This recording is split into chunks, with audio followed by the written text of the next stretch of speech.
সকাল থেকেই মিহিরের যাকে বলে মুড ভালো নেই। গত 2 ঘন্টা ধরে একটার পর একটা সিগারেট খেয়েই চলেছে। এই মুড ভালো না থাকার কারণ প্রথমত, গত সপ্তাহে তার উপন্যাসের যে পাণ্ডুলিপিটা প্রকাশকের অফিসে দিয়ে এসেছিল, আজ সকালেই প্রকাশক প্রাণতোষ মিত্র ফোন করে বললেন যে তিনি নাকি সেটা হাতেই পাননি। পাণ্ডুলিপি এখন আর ঠিক বলা যায় না, কারণ লেখালেখির কাজটা মিহির তার কম্পিউটারেই করে। সেখান থেকেই তার নতুন উপন্যাসের একটা কপি মিহির ঠিক সময় মতোই প্রকাশকের অফিসে দিয়ে এসেছে। যদিও সেটা প্রকাশকের হাতে হাতে দেওয়া হয়নি, দিয়েছিল অফিসেরই আরেকজন কর্মচারী বিজন বাবুর হাতে, একটা বড় সাইজের অনভেলপে। অনভেলপের ওপরে মিহির নিজের নাম পর্যন্ত লিখে দিয়েছিল। বছরখানেক হলো রহস্য লেখক হিসেবে মিহিরের বেশ নাম ডাক হয়েছে। আগে সংবাদপত্রের অফিসে চাকরি করত, তবে কিছুদিন হলো সে চাকরিতে ইস্তফা দিয়ে পুরোপুরি লেখায় মনোনিবেশ করেছে। তার বইয়ের কাটতি যে ভালোই, সে কথা বলা বাহুল্য। এই মফস্বল শহরে একাই একটা ফ্ল্যাট নিয়ে এসে থাকে। আত্মীয় স্বজন বলতে সেরকম কেউ নেই। একটা কাজের লোক আছে, মহিন, সারাদিন কাজ করে, রাতের দিকে চলে যায়। লেখক হিসেবে মিহিরের সবচেয়ে বড় গুণ হলো সে নির্দিষ্ট সময়ের মধ্যে প্রকাশকের তাগাদা ছাড়াই লেখা জমা করে দেয়। এটা একদিক থেকে তার কাছে একটা বেশ গর্বের বিষয়ও বটে। তাই স্বাভাবিকভাবেই প্রাণতোষ বাবুর কথায় আজ সে মনে মনে একটু যেন অপমানিত হয়েছে। যদিও সে ভদ্রলোকের সঙ্গে মিহিরের সম্পর্ক বেশ ভালো, তাছাড়া আজকেও তিনি পাণ্ডুলিপি হাতে না পাওয়ার কথাটা সাধারণভাবেই বলেছিলেন। তবু মিহিরের মনে এই সাধারণভাবে বলা কথাটাও কোথাও গিয়ে যেন আঘাত করছে। যদিও মিহির আন্দাজ করেছে যে নিশ্চয়ই বিজন বাবুই হয়তো অসাবধানতাবশত কপিটা কোথাও হারিয়ে ফেলেছেন, এখন উপায় না পেয়ে তার উপর দোষ চাপিয়ে দিচ্ছেন। সে না হয় আরেক কপি প্রিন্ট আউট করে দেওয়া যাবে, কিন্তু নিজেকে বাঁচাতে তিনিই বা মিথ্যে কথা বলবেন কেন? এই কথা ভেবে বিজন বাবুর প্রতি মিহিরের খুব রাগ হলো। সে ঠিক করে নিল উপন্যাসের কপিটা প্রকাশককে দিতে গিয়ে বিজন বাবুকেও বেশ করে 2-4 কথা শুনিয়ে আসবে। এদিকে হয়েছে আর এক সমস্যা, মহিন আজ 3 দিন হলো আসছে না। তাই মিহিরকে ঘরের অন্যান্য কাজকর্ম ছাড়াও হাত পুড়িয়ে রান্না করে খেতে হচ্ছে। ফলে লেখালেখি এবং পড়াশোনার যে ক্ষতি হচ্ছে, তার জেরেই মিহিরের মেজাজটা প্রথম থেকেই খুব একটা ভালো ছিল না। এবার সে ভেবে নিয়েছে ওই মহিনকে আর রাখা যাবে না, কিছুতেই না। আগেও অনেকবার এরকম করেছে সে, কিন্তু আর তো সহ্য করা যায় না। এইসব চিন্তা মাথায় চলছে, হঠাৎ ঘড়ির দিকে চোখ পড়তে মিহির দেখলো 10টা বাজে। আজ যদিও তেমন কোনো তাড়া নেই, তবু রান্নার ঝামেলা আজ আর সে করতে চাইছে না। কম্পিউটার থেকে উপন্যাসের আরেক কপি প্রিন্ট আউট করে সে সোজা চলে যাবে প্রকাশকের কাছে। তারপর সেখান থেকে কোনো রেস্তোরাঁয় গিয়ে দুপুরের খাওয়াটা সেরে নেবে। রাতে না হয় যা হোক একটা কিছু করে নিলেই হবে। প্রায় 150 পাতার প্রিন্ট আউট, সুতরাং হাতে বেশ কিছুটা সময় আছে। মিহির প্রিন্ট আউট করতে দিয়ে স্নানে যাওয়ার জন্য উঠতে যাবে, ইতিমধ্যে পাশের টেবিলে চার্জে বসানো মোবাইলটা বেজে উঠল। মিহির দেখল ইন্দ্র ফোন করেছে। এই ইন্দ্র হলো একটি অ্যান্টিক শপের মালিক এবং মিহিরের ঘনিষ্ঠ বন্ধু। তার দোকানে নতুন কিছু আসলেই অন্তত দেখার জন্য মিহিরকে সে ফোন করে যেতে বলে। মিহিরেরও এইসব ব্যাপারে খুব উৎসাহ, সুতরাং মোবাইলের স্ক্রিনে ইন্দ্রর নামটা ভেসে উঠতেই একটু যেন তাড়াহুড়ো করে মিহির মোবাইলটা চার্জার থেকে খুলে রিসিভ করতে গেল। আর ঠিক তখনই চার্জারের তারের সঙ্গে বেঁধে তার ঘরের একমাত্র ছোট আয়নাটা নিচে পড়ে 2 টুকরো। যাক, তাহলে কাজ আরো একটু বাড়লো। প্রথমে প্রকাশকের অফিস, তারপর ইন্দ্রর অ্যান্টিক শপ, তারপর দুপুরে লাঞ্চ সেরে সব শেষে একটা আয়না কিনে বাড়ি। বেশ, তাই হোক। প্রকাশকের অফিস থেকে বেরোতে গিয়ে মিহির হাতঘড়িতে সময় দেখল 1:45 বাজে। এসেছিল 12:30টায়। প্রাণতোষ বাবুর হাতে কপিটা তুলে দিয়ে মিহির বিজন বাবু সম্পর্কে জিজ্ঞাসা করতে তিনি বললেন যে বিজন বাবু নাকি 2 দিন হলো অসুস্থ, এখন ছুটিতে আছেন। ফলে ভেতরে চাপা রাগ ভিতরেই রয়ে গেল। প্রাণতোষ বাবু ভদ্রলোক, বেশ আড্ডাবাজ। মিহিরের সঙ্গে তাঁর বয়সের পার্থক্য হলেও সময় অসময় 2-4টে খোশ গল্প করতে তিনি পিছপা হন না। আজও হলো তাই। সেই কারণেই বোধহয় বিজন বাবুর প্রতি মিহিরের রাগটা অনেকখানি পড়ে গেল। এরপর সিংহাড়া সহযোগে দুবার চা খেয়ে এবং প্রকাশকদের ব্যবসা কতটা লোকসানজনক সেই বিষয়ে ঘণ্টাখানেক আড্ডা মেরে মিহির যখন প্রাণতোষ বাবুর কাছ থেকে ছাড়া পেল তখন দুপুরের খাওয়ার সময় হয়ে গিয়েছে। কাছাকাছি একটা রেস্তোরাঁ থেকে দুপুরের খাওয়া সেরে নিয়ে মিহির সেখান থেকে ট্যাক্সি করে সোজা ইন্দ্রর দোকানের দিকে রওনা দিল। রাস্তায় ট্রাফিক জ্যাম হওয়ার ফলে 40 মিনিটের পথ যেতে সময় লাগলো প্রায় 2 ঘন্টা। ইন্দ্র দোকানটা ঠিক রাস্তার উপরে নয়, বড় রাস্তা থেকে একটু গলির ভেতরে, তা প্রায় 10 মিনিটের পায়ে হাঁটা পথ। ফলে মিহির যখন ইন্দ্রর দোকানে গিয়ে পৌঁছলো তখন বিকেল হয়ে গিয়েছে। আজ আর বেশিক্ষণ থাকা যাবে না, আবার বাড়িও তো ফিরতে হবে। এই ভেবে মিহির ইন্দ্রকে বলল, শোন, আজ কিন্তু বেশি দেরি করবো না। আরে ঠিক আছে, একা মানুষ, এমন তো নয় যে বাড়িতে তোর জন্য কেউ অপেক্ষা করছে। এত তাড়া কিসের? দেখ ভাই, 40 মিনিটের পথ 2 ঘন্টা ধরে এসেছি, আবার যেতে 2 ঘন্টা, এরপর আবার ট্রেন ধরে বাড়ি। তুই কি চাস মাঝরাতে গিয়ে বাড়ি পৌঁছই? ও নিয়ে তুই ভাবিস না, তোকে ট্যাক্সি করতে হবে না। স্টেশনের দিকে আমার একটু দরকার আছে, আমি তোকে পৌঁছে দেবো। এই কথার পর আর কিছু বলা চলে না। অগত্যা মিহিরকে কিছুটা সময় বসতেই হলো। তবে ইন্দ্রর কাছে বসা মানে সে এক মূল্যবান সময় যাপন। প্রাচীন জিনিস সম্পর্কে ইন্দ্রর অগাধ জ্ঞান। সে নিজে ইতিহাসের ছাত্র, তাই শুধুমাত্র ব্যবসার খাতিরে নয়, নিজের আগ্রহেই ইন্দ্র এসব ব্যাপারে পড়াশোনা করে। মিহিরও এদিক থেকে তারই মতো প্রাচীন আসবাবপত্র এবং পুঁথিপত্রের ব্যাপারে খুবই আগ্রহী। সে যদিও সাহিত্যের ছাত্র, কিন্তু পড়াশোনার ক্ষেত্রে মিহির যাকে বলে সর্বভুক। ফলে এমন দুই বন্ধুতে মিলে ঘর ভর্তি প্রাচীন জিনিসপত্রের মাঝখানে গল্পগুজব আরম্ভ করলে সময়ের দিকে নজর না থাকাটাই যে স্বাভাবিক সে কথা বলার অপেক্ষা রাখে না। বেশ কিছুক্ষণ গল্পগুজব করার পর ইন্দ্র বলল, চল এবার তোকে নতুন কালেকশনগুলো দেখিয়ে আনি। ইন্দ্রর অ্যান্টিকের দোকানটা বেশ বড়, 2 জন কর্মচারীও আছে। দোকান থেকে কিছুটা দূরেই ইন্দ্রর আরেকটা দোকান রয়েছে, তবে এটাকে দোকান না বলে গোডাউন বলাই ভালো। সচরাচর যেসব অ্যান্টিক জিনিসপত্রের তেমন কোনো চাহিদা নেই এবং নতুন যে মালপত্র আসে সেগুলোকে দোকানে না রেখে এখানে রাখা হয়। দোকানের দেখাশোনার ভার কর্মচারীদের উপর দিয়ে ইন্দ্র মিহিরকে তার এই অ্যান্টিক শপের গোডাউনে নিয়ে এলো। লোহার মজবুত দরজা ঠেলে ভিতরে ঢুকতেই নাকে এলো পুরনো জিনিসপত্রের খুব চেনা একটা গন্ধ। মিহির বহুবার এখানে এসেছে। এই তো 2 মাস আগেই 150 বছরের পুরনো ছোট সাইজের একটা ছুরি দেখার জন্য এসেছিল। ছুরিটা নাকি রাজস্থানের কোনো এক পরিত্যক্ত কেল্লায় পাওয়া যায়। শুধু ছুরি কেন, প্রাচীন আসবাবপত্র, টাকা পয়সা, সাজগোজের জিনিসপত্র, পুঁথি ইত্যাদি আরো বহু কিছু দেখার জন্য মিহির আগেও অনেকবার এই ঘরে এসেছে। এই ঘরের কোথায় কোন জিনিস রাখা আছে তা এখন মিহিরের প্রায় মুখস্থ। নতুন জিনিসপত্রের মধ্যে ছিল 2টো রাজস্থানী গয়নার বাক্স, একটা ব্রোঞ্জের লক্ষ্মী মূর্তি, একটা নবাবী আমলের গড়গড়া, একটা কম্পাস আর একটা ট্যাঙ্ক ঘড়ি। ওই রাজস্থানী গয়নার বাক্স ছাড়া বাদবাকি জিনিসগুলোর বয়স 200 বছরের কম নয়। জিনিসগুলো দেখা শেষ হলে মিহিরের চোখ পড়ল ঘরের দেয়ালে টাঙিয়ে রাখা মাঝারি মাপের একটা আয়নার দিকে। অদ্ভুত ধরনের নকশা করা কাঠের ফ্রেমে বাঁধানো। সেই নকশাটার দিকেই প্রথমে আকৃষ্ট হয়ে মিহির আয়নাটার দিকে এগিয়ে গেল।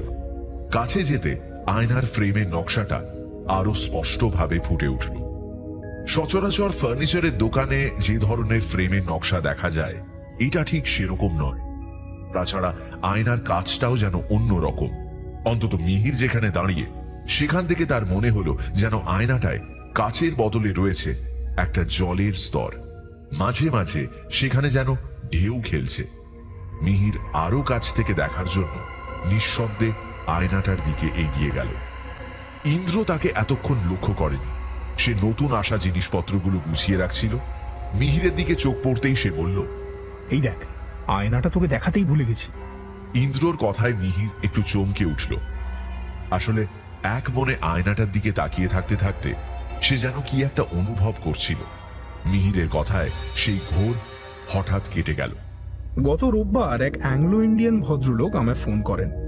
তার নাম অ্যাডাম ক্রিমসন। আসলে সপ্তাহ 2 আগে আমি আমার দোকানের একটা বিজ্ঞাপন পেপারে দিয়েছিলাম, সেখানে আমার ফোন নাম্বারটাও দেওয়া ছিল। ভদ্রলোক সেই বিজ্ঞাপন দেখেই আমায় ফোন করেন এবং এই আয়নার কথা বলেন। সব কথা শুনে আমি তাকে সোম থেকে শনি এর মধ্যে যে কোনো একটা দিন আসতে বলি। কিন্তু ভদ্রলোক রাজি হলেন না। বললেন শুধু এই আয়নাটা দিলেই হবে না, এর সঙ্গে নাকি এক অদ্ভুত ইতিহাস জড়িয়ে আছে এবং সেই ইতিহাস তিনি আমাকে বলতে চান। সে কথা আবার দোকানে বলা যাবে না। তাছাড়া বার্ধক্যজনিত কারণে তিনি বেশি হাঁটাচলা করতে পারেন না। অতএব আমি যদি সত্যি আয়নাটা নিতে চাই তাহলে যেন তার বাড়ি গিয়ে নিয়ে আসি। আমি আর কথা না বাড়িয়ে রাজি হয়ে গেলাম। ফোনে তার কাছে তার বাড়ির ঠিকানা নিয়ে সেদিন বিকেলেই বেরিয়ে পড়ি। গাড়ি করে আমার এখান থেকে 2 ঘন্টার রাস্তা। গিয়ে যখন পৌঁছলাম তখন 5টা বাজে। কলিং বেল শুনে মাঝবয়সী একটা ছেলে দরজা খুলল। আমার পরিচয় পেয়ে বলল, আমার সঙ্গে আসুন স্যার, আপনার জন্য অপেক্ষা করছেন। এই বলে সে আমায় বাড়ির ভেতরে নিয়ে গেল। ভদ্রলোকের বাড়িটা বাইরে থেকে দেখতে হাল আমলের ছিমছাম আধুনিক বাড়ির মতো, কিন্তু বাড়ির ভেতরে ঢুকে মনে হলো যেন ভিক্টোরিয়ান যুগের কোনো বনেদি ইংরেজি বাড়িতে এসে পড়েছি। চারপাশের আসবাবপত্র, দেওয়ালে পেইন্টিং, ঘরের এক কোণে রাখা পিয়ানো, সবকিছুর মধ্যে একটা স্পষ্ট আভিজাত্যের ছাপ। ভদ্রলোক যদিও তার আয়নার কথা বলেছিলেন, কিন্তু তার ঘরের চারপাশে যেসব জিনিসপত্র ছড়িয়ে ছিটিয়ে রয়েছে তা সবই অ্যান্টিক। সত্যি কথা বলতে এবার আমার নিজেরই একটু সংকোচ হচ্ছিল। জানি না ভদ্রলোক আয়নাটা কত টাকায় দিতে রাজি হবেন। এদিকে আমি তো সঙ্গে করে 1000 বেশি আনিনি। যাই হোক, সেই ছেলেটাকে অনুসরণ করে বাড়ির ভেতরে টানা প্যাসেজ দিয়ে ঢুকে ডান দিকে একটা ঘরের বন্ধ দরজার সামনে এলাম। স্যার ভিতরে আছে, কাইন্ডলি একবার নক করে নেবেন। হ্যাঁ, আসতে পারি? দরজা ঠেলে আমি ভেতরে ঢুকলাম। এটাই হয়তো ভদ্রলোকের স্টাডি। ঘরের দেওয়াল জুড়ে বুকশেলফ, একপাশে একটা ভিক্টোরিয়ান পেডেস্টাল ডেস্ক এবং ঠিক তার বিপরীতে বসে রয়েছেন এই বাড়ির মালিক। পাশে একটা ফ্লোর ল্যাম্প জ্বলছে। সেই ল্যাম্পের মৃদু আলোয় দেখলাম ভদ্রলোক একটা কফিন কাউচের উপর বসে আছেন। বাড়ির সাজসজ্জার সঙ্গে ভদ্রলোকের চেহারা একেবারে মানানসই। বয়স আন্দাজ 60-এর কাছাকাছি। তবে আমি বিশেষভাবে আকৃষ্ট হয়েছিলাম ওই কাউচটা দেখে। সচরাচর এই ধরনের কাউচ কেউ ব্যবহার করে না। আমি নিজেও এর আগে এই কাউচ দেখিনি। তবে ব্যবসার খাতিরে অনেক সময় বিভিন্ন অকশন হাউসের খোঁজ খবর নিতে গিয়ে ইন্টারনেটে 2-1 বার এই জিনিস চোখে পড়েছিল। বলাই বাহুল্য, এই জিনিস যেমন দামি তেমনি শৌখিন। ভদ্রলোক আমাকে স্বাগত জানিয়ে পাশের একটা চেয়ারে বসতে বললেন। আমি চেয়ারে বসতেই আমায় জিজ্ঞাসা করলেন, গাড়ি চিনে আসতে কোনো অসুবিধে হয়নি তো? না না, অসুবিধে আর কি, তবে এদিকটায় আমার খুব একটা আশা হয়নি। এদিকে আগে এতটা জনবসতি ছিল না। বছর 10 হলো চারপাশে এইসব ফ্ল্যাট বাড়ি তৈরি হয়েছে। আমি এখানে আছি আজ 30 বছরের উপর। আচ্ছা, আগে বলুন কি খাবেন, চা না কফি? চাই, ঠিক আছে। তার আগে কি ওই আয়নাটা একবার দেখা যায়? ভদ্রলোক কোনো উত্তর না দিয়ে পাশে রাখা সিগার কেস থেকে একটা সিগার নিয়ে আমায় অফার করলেন। আসুন। আমি ও রসে বঞ্চিত। ভদ্রলোক জ্বলন্ত সিগারে বেশ কয়েকটা টান দিয়ে আমার দিকে তাকিয়ে বললেন, আগে আপনাকে আমার কয়েকটা প্রশ্নের উত্তর দিতে হবে। উত্তরগুলো যদি সঠিক হয় তাহলে আমি আপনাকে আয়নাটা বিনামূল্যে দিয়ে দেব। যদিও তার আগে এই আয়নার ইতিহাস আপনাকে আমি বলবো। সব শুনে যদি আপনি রাজি হন তাহলেই আয়নাটা আপনার। তারপর আপনি সেটা বিক্রি করবেন না নিজের কাছে রাখবেন তা সম্পূর্ণ আপনার ব্যাপার। এবার বলুন, রাজি? আমি ভদ্রলোকের কথা শুনে প্রথমে একটু আশ্চর্য হলাম। ইনি আবার ছিটগ্রস্ত নয় তো? আয়না বিক্রি করবে বলে বাড়িতে ডেকে এনে এখন মৌখিক পরীক্ষা নিতে বসবে? শুধু তাই নয়, পাশ করলে রয়েছে আকর্ষণীয় পুরস্কার। মনে মনে একটু হাসিই পেল। কিন্তু ভদ্রলোকের চোখে মুখে কোনো ধরনের অস্বাভাবিক আচরণের ছাপ আমি দেখতে পেলাম না। তাছাড়া ঘরের জিনিসপত্র দেখলেই মালিকের খুব উঁচু দরের রুচির পরিচয় পাওয়া যায়। কি আর করব, একটু ভেবে নিয়ে বললাম, রাজি। ভদ্রলোক তার প্রশ্নোত্তর পর্ব আরম্ভ করলেন। আপনি অকাল্ট সোসাইটির নাম শুনেছেন? নাম শুনেছি এই পর্যন্তই, বিশেষ কিছু জানি না। কতটুকু জানেন? জানি বলতে আনুমানিক 1000 খ্রিস্টাব্দের কাছাকাছি সময় এই ধরনের সোসাইটি তৈরি হয়। মূলত যারা লোকচক্ষুর আড়ালে থেকে ম্যাজিক বা জাদুবিদ্যা অথবা অনেক সময় প্রেত চর্চা করতেন, তাদের নিয়ে এই ধরনের সোসাইটি গঠন করা হয়। বেশ। আচ্ছা, আপনি বলিং ব্রুক নামটা কোথাও শুনেছেন? হ্যাঁ, শুনেছি। শেক্সপিয়ারের হেনরি সিক্স নাটকে এই নামে একজন জাদুকরের কথা আছে। Shakespeare? There are more things in heaven and earth. তিনি অদ্ভুতভাবে হেসে উঠলেন।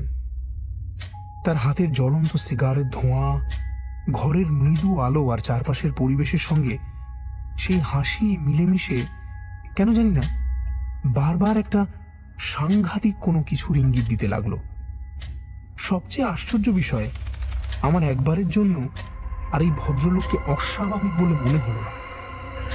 জানি না কেন, কোন একটা শক্তিতে লোকটা আমায় এই সমস্ত ঘটনা নির্দ্বিধায় মেনে নিতে বাধ্য করছিলেন। পরে যদিও এসব ভেবে নিজের উপরই হাসি পেয়েছিল, সত্যি বলতে ভুলেও গিয়েছিলাম।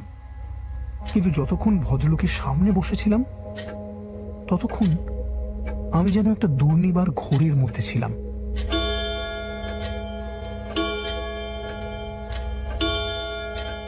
ইন্দ্রর গোডাউনে রাখা একটা দেয়াল ঘড়িতে ঢং ঢং আওয়াজে হঠাৎ মিহির আর ইন্দ্র দুজনেরই চমক ভাঙল। ঘড়ির দিকে তাকিয়ে দেখল 7টা বাজে। মিহিরের মধ্যে তখন আর বাড়ি ফেরার ব্যস্ততা নেই। ভদ্রলোক আর কিছু জিজ্ঞাসা করলেন না? না, প্রশ্ন আর কিছু করলেন না। হাসি থামিয়ে ভদ্রলোক সিগারে আবার বেশ কয়েকটা টান দিয়ে বললেন, আপনাকে আমি আর কোনো প্রশ্ন করব না। আমার যা জানার ছিল সে কথা আমি জেনে গিয়েছি। আয়নাটা আমি আপনাকে বিনামূল্যেই দেব, তবে ওটার ইতিহাস শোনার পর আপনি নেবেন কিনা সেটাই এখন প্রশ্ন। ঠিক আছে, আগে শুনি না। বেশ, শুনুন তবে। আপনাকে যার নাম জিজ্ঞাসা করলাম, অর্থাৎ সেই বলিংব্রুক, তার পুরো নাম হল রজার বলিংব্রুক। এই বলিংব্রুক ছিলেন 15 শতাব্দীর ইংল্যান্ডের একজন নামকরা পুরোহিত, জ্যোতির্বিদ এবং জ্যোতিষী। এক কথায় একজন বড় মাপের স্কলার। রাজপরিবারের সঙ্গেও তার বেশ ঘনিষ্ঠতা ছিল, কিন্তু এসবের ঊর্ধ্বে তার অপর একটি প্রচ্ছন্ন পরিচয়ও ছিল, যে পরিচয় শেষ পর্যন্ত তার কাল হয়ে দাঁড়ায়। যদিও তার এই পরিচয় ইতিহাসে পাওয়া যায় না। আমি কিভাবে জানলাম সেটা ক্রমশ বুঝতে পারবেন। যাই হোক, এই বলিংব্রুক ছিলেন একজন নেক্রোম্যান্সার, অর্থাৎ তথাকথিত তান্ত্রিক বা প্রেত সাধক।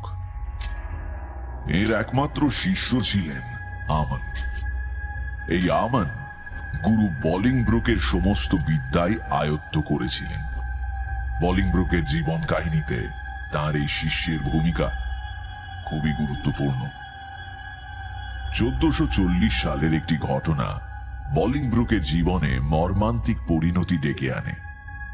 তাঁরই এক পুরোহিত বন্ধু টমাস সাউথওয়েল গোপনে তৎকালীন ইংল্যান্ডের রাজা হেনরি দ্য সিক্সথের একটি কোষ্ঠী তৈরি করেন। এই কোষ্ঠীতে রাজা হেনরি দ্য সিক্সথের মৃত্যুর কথা উল্লেখ করা ছিল। ঘটনাচক্রে এই কোষ্ঠীর কথা রাজার কানে গিয়ে পৌঁছয়। রাজা হেনরি দ্য সিক্সথ বলিংব্রুক এবং সাউথওয়েল সহ আরো কিছু পুরোহিতকে তার বিরুদ্ধে মৃত্যুর ষড়যন্ত্র করার অপরাধে মৃত্যুদণ্ড দেন। এর মধ্যে বলিংব্রুকের মৃত্যুটা ছিল খুবই মর্মান্তিক। মৃত্যুর আগে যদিও বলিংব্রুক তাঁর তান্ত্রিক ক্রিয়াকলাপের কথা স্বীকার করেছিলেন, তবে সে খুবই সামান্য কয়েকটি স্বীকারোক্তি। সেই সময় এই ধরনের ক্রিয়াকলাপের অর্থই ছিল চার্চের বিরুদ্ধাচরণ করা। ফলে বলিংব্রুকের শাস্তি দ্বিগুণ হয়ে গেল। সেদিন ছিল 18ই নভেম্বর। সকালবেলা তাকে ঘোড়ার সঙ্গে দড়ি দিয়ে বেঁধে টেনে হিঁচড়ে শহরের জনবহুল এলাকায় নিয়ে যাওয়া হলো। এরপর তার হাত পা বেঁধে জীবিত অবস্থাতেই তার পেট চিরে ফেলা হলো। সেই সময় এই ধরনের অপরাধীদের এইভাবেই শাস্তি দেওয়া হতো। এই যন্ত্রণা বেশিক্ষণ সহ্য করতে হলো না বলিংব্রুককে। কিছুক্ষণের মধ্যেই তিনি মারা গেলেন। এরপর তার মাথা কেটে লোককে দেখানোর জন্য লন্ডন ব্রিজের ওপর নিয়ে যাওয়া হলো। তার মুন্ডহীন দেহটিকে লম্বালম্বি ভাবে চিরে দুফালি করে শহরের দুদিকে নিয়ে গিয়ে রাখা হলো, আর তার হৃৎপিণ্ড নিয়ে যাওয়া হলো শহরের আরেক দিকে। এইভাবে শহরের চারদিকে বলিংব্রুকের শরীরের 4টি অংশ নিয়ে যাওয়া হলো মানুষকে দেখানোর জন্য। বলিংব্রুকের শিষ্য আমান এই সময় শহরে ছিলেন না। এই ঘটনার 2 দিন পরে তিনি শহরে এসে সবকিছু শুনে হতবাক হয়ে গেলেন। তবে তার মধ্যে তখন কিন্তু রাগ বা প্রতিশোধ স্পৃহা ছিল না। বরং তিনি আর সময় নষ্ট না করে তার গুরু বলিংব্রুকের দেহাবশেষ সংগ্রহ করতে ছুটলেন। অনেক কষ্টে আমান শহরের 3 প্রান্ত থেকে বলিংব্রুকের দ্বিখণ্ডিত শরীর এবং হৃৎপিণ্ড সংগ্রহ করলেন, কিন্তু তার মাথাটা পাওয়া গেল না। সেটা নাকি চুরি গিয়েছিল। যাই হোক, বাক্সবন্দি করে সেই দেহাবশেষ তিনি নিয়ে গেলেন শহরের বাইরের এক জঙ্গলে। আমান এই জঙ্গলেই একটা ছোট্ট কাঠের ঘরে থাকতেন। এই ঘরটাই ছিল তার জাদুবিদ্যার সাধন পীঠ। এবার তার জাদুবিদ্যার পরীক্ষার পালা। তিনি মৃত বলিংব্রুককে একটু একটু করে জীবিত করে তুলবেন। সবশেষে প্রয়োজন হবে একটি মাথা, সেটার ব্যবস্থাও করা যাবে। আগে এই অংশগুলোকে জীবিত করতে হবে। গভীর রাত। ইংল্যান্ড শহরের শেষ সরাইখানার আলোটাও তখন নিভে গিয়েছে। শহরের মধ্যে গভীর ঘুমের নিস্তব্ধতা। ছোট ছোট ছেলে মেয়েদের বাড়ির বড়রা ততক্ষণে ফেরি কুইনের গল্প বলে ঘুম পাড়িয়ে দিয়েছে। শহরের শেষ মাথায় বেশিরভাগ খামার চাষীদের বাড়িঘর। সেখান থেকে জঙ্গলের দূরত্ব বেশি নয়। তবে এই জঙ্গলে দিনের বেলাতেও কেউ ঢুকতে সাহস পায় না। আজ পর্যন্ত যারা জঙ্গলে গিয়েছে কেউ আর ফিরে আসেনি। কেউ সঠিক জানেও না যে জঙ্গলে কোন বিভীষিকা রয়েছে। এই জঙ্গলেই আমানের ঘর। সে এই রাতেই তার জাদুবিদ্যা দিয়ে বলিংব্রুকের দেহাবশেষে প্রাণ প্রতিষ্ঠা করবে। ঘরের মধ্যে মোমের আলো জ্বলছে, সামনে তন্ত্রপাচা সাজানো। একপাশে বলিংব্রুকের দেহাবশেষের বাক্সগুলো মুখ খোলা অবস্থায় রাখা। সেই পচা গলা দেহাবশেষের উপর বড় বড় মাছি ভনভন করছে। বিকট মাংস পচা গন্ধে সারা ঘর ভরে গিয়েছে। সেই বাক্সগুলোর দিকে মুখ করে বসে আমান মন্ত্রোচ্চারণ করছে। এইভাবে একের পর এক তান্ত্রিক ক্রিয়া করতে করতে রাত্রি শেষ প্রহরে হঠাৎ আমানের মনে হলো যেন দূর থেকে জঙ্গলের ডালপালা ভেঙে প্রচন্ড বেগে ঝোড়ো হাওয়া তার ঘরের দিকে এগিয়ে আসছে। সেই মুহূর্তেই আমান আরো একটা ব্যাপার অনুভব করল। এতক্ষণ শুধুমাত্র দেহাবশেষের উপর মাছি উড়ছিল, এখন যেন গোটা ঘরময় মাছি উড়ে বেড়াচ্ছে। আর তারই সঙ্গে পাল্লা দিয়ে বেড়েছে সেই মাংস পচা গন্ধ। আমার মনে মনে একটু শঙ্কিত হল। এই তান্ত্রিক ক্রিয়ায় তো এমনটা হওয়ার কথা নয়, তাহলে কি? তার এই কথা ভাবতে ভাবতে সেই ঝোড়ো হাওয়া তার ঘরের দরজা খুলে ভেতরে ঢুকে পড়ল। তখনও সেইভাবেই বসে রয়েছে। সে ইতিমধ্যে ঘটনাটা আন্দাজ করতে পেরে কিছুটা যেন ভয় এবং আতঙ্কে কুঁকড়ে গিয়েছে। বলিংব্রুক মরবার সময় যে আত্মা নিশ্চয়ই শয়তানকে দান করেছিলেন, ফলে তার আত্মা এখন শয়তানের দাস হয়ে পিশাচ জমিতে ঘুরে বেড়াচ্ছে। তার এখন একটা শরীর চাই, যার মধ্যে তিনি আবার জেগে উঠবেন। আমান দেখল সেই হাওয়া কাঠের বাক্সের মধ্যে থেকে দ্বিখণ্ডিত দেহ এবং হৃৎপিণ্ডের পচা গলা অবশেষ শূন্যে ঘোরাতে লাগলো এবং ক্রমে একটু একটু করে একে অপরের সঙ্গে জোড়া লাগিয়ে দিল। দেহের বিভিন্ন জায়গায় যেখানে মাংস খসে পড়েছিল সেখানে নতুন মাংস গজিয়ে উঠল। বলিংব্রুকের মূল্যহীন শরীরে প্রাণ ফিরে এলো, কিন্তু প্রাণ ফিরে আসলেই সেই দেহ যেন অসহ্য যন্ত্রণায় ছটফট করতে আরম্ভ করল। আমাদের চোখের সামনে একটা মূল্যহীন দেহ ঘরময় দাপিয়ে বেড়াচ্ছে, কি যেন খুঁজছে। তার মাথা না থাকলেও কোনো এক আশ্চর্য শক্তিতে সে সবকিছু বুঝতে পারছে। কিন্তু এবার যে ঘটনাটা ঘটল তা আমানকে ভেতর থেকে নাড়িয়ে দিল। আমান এই তান্ত্রিক ক্রিয়ায় বসার আগেই নিজেকে মন্ত্র শক্তিতে সুরক্ষিত করে নিয়েছিল, ফলে তার কোনো ধরনের ক্ষতির আশঙ্কা ছিল না। কিন্তু যে দৃশ্য সে চোখের সামনে দেখল তা যেন তার সাহসের শেষ নির্যাসটুকু নিংড়ে দিয়ে তাকে ছিবড়ে করে সেই জায়গায় বসিয়ে রাখল। আমান দেখল এতক্ষণ যে মাছিগুলো ঘরময় উড়ে বেড়াচ্ছিল সেগুলোই ঘরের এক কোণায় গিয়ে একে একে জমা হলো। তারপর সেই মাছিগুলো মানুষের আকৃতি ধারণ করল। ঠিক মানুষ নয়, শরীরটা মানুষের আর মুখটা অনেকটা ছাগলের মতো। শিং দুটো উঁচু হয়ে উঠে মাথার পেছন দিকে বেঁকে গিয়েছে। পিঠের দুদিকে বাদুড়ের মতো একজোড়া ডানা। ক্রমে আকৃতি আরো স্পষ্ট হয়ে উঠল। কিছুক্ষণের মধ্যে সেই আকৃতির শরীর ধারণ করল। মাছিগুলো তখন আর নেই। আমান এক দৃষ্টিতে তার দিকে তাকিয়ে রয়েছে। বাফোমেট বাফোমেট বলতে বলতে আমাদের সারা শরীর কেঁপে উঠল। বাফোমেট শয়তানের অপর নাম। সে নিজে এসেছে। আমান কিন্তু শুধুমাত্র বলিংব্রুকের আত্মাকেই আহ্বান করেছিল, কিন্তু তিনি যেহেতু শয়তানের কাছে নিজের আত্মাকে বিক্রি করেছেন, তাই তার আত্মার সঙ্গে সঙ্গে আত্মার বর্তমান মালিক স্বয়ং শয়তানও এসে পড়েছে।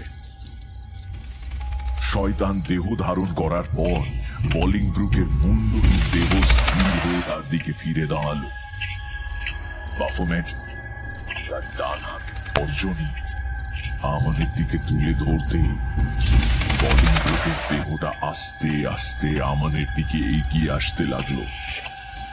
আমান বুঝতে পারল শয়তানের নির্দেশে বলিংব্রুকের প্রেতাত্মা আমানকে হত্যা করে তার মাথা কেটে নেবে। তারপর সেই মাথা নিজের ধরে বসিয়ে শয়তানের দাস বলিংব্রুক আবার জেগে উঠবে। না, এই হতে দেওয়া যাবে না। এই কথা মুহূর্তের মধ্যে আমার ভেবে নিয়ে একটা দুঃসাহসী কাজ করে বসলো। যদিও এই কাজ সে এর আগে কখনো করেনি। শয়তানের সামনে তো নয়। আমান যে মন্ত্রে বলিংব্রুকের আত্মাকে আহ্বান করেছিল ঠিক সেই মন্ত্রই উল্টো ভাবে উচ্চারণ করতে আরম্ভ করলো। ফলে তার খুব কাছাকাছি এসে বলিংব্রুকের মুন্ডহীন দেহটা আর আমাদের দিকে এগোতে পারল না, সেখানেই দাঁড়িয়ে থাকলো। বাফোমেট দাঁড়িয়ে এক দৃষ্টিতে আমাদের দিকে তাকিয়ে রয়েছে। আমাদের ভয় এতক্ষণে অনেকটা কেটে গিয়েছে। সে জানে বলিংব্রুকের প্রেতাত্মা এখন আর তার ক্ষতি করতে পারবে না। শয়তানও পারবে না। এবার শয়তান এক পা করে বলিংব্রুকের মুন্ডহীন দেহের দিকে এগিয়ে গেল এবং মুহূর্তের মধ্যে সেই দেহটাকে দু হাতে ধরে দাঁত দিয়ে ছিঁড়ে ছিঁড়ে খেতে লাগলো। ফিনকি দিয়ে তার দেহ থেকে রক্ত ছড়িয়ে পড়ল আমানের সারা ঘরে। বলিংব্রুকের সেই মুন্ডহীন দেহের ছটফটানি দেখে আমান তার যন্ত্রণার কথা বুঝতে পারল। আমান বুঝেছে বাফোমেট তার দাস বলিংব্রুকের মুন্ডহীন দেহকে আর এখানে রাখবে না। বলিংব্রুকের প্রেতকে মানুষের দেহে সম্পূর্ণভাবে জাগিয়ে তুলতে না পেরে রাগে প্রতিহিংসায় বাফোমেট তার দাস বলিংব্রুকের দেহকে খেয়ে ফেলছে। এবার বলিংব্রুককে জাগানোর জন্য অন্য একটা মানুষের দেহ প্রয়োজন। কে সেই মানুষ? তবে কি আমান নিজেই? এই কথা ভাবতে ভাবতে আমান দেখল কিছুক্ষণের মধ্যেই বাফোমেট সম্পূর্ণ দেহটাকে খেয়ে ফেলেছে। তার চোখগুলো রক্তের মতো লাল, সেখানে যেন নরকের আগুন জ্বলছে। আবার আবার শয়তান আমাদের দিকে তর্জনী তুলেছে। কিছুক্ষণের জন্য চারিদিক নিস্তব্ধ। তারপর শয়তান সেই অবস্থাতেই বিকট একটা চিৎকার করে উঠল। সেই চিৎকারের সঙ্গে সঙ্গে জঙ্গল থেকে বুনো নেকড়ের দল একসঙ্গে ডেকে উঠল। এরপরই আগের মতো সেই ঝোড়ো হাওয়া হয়ে শয়তান জঙ্গলের মধ্যে দিয়ে কোথায় যেন মিলিয়ে গেল।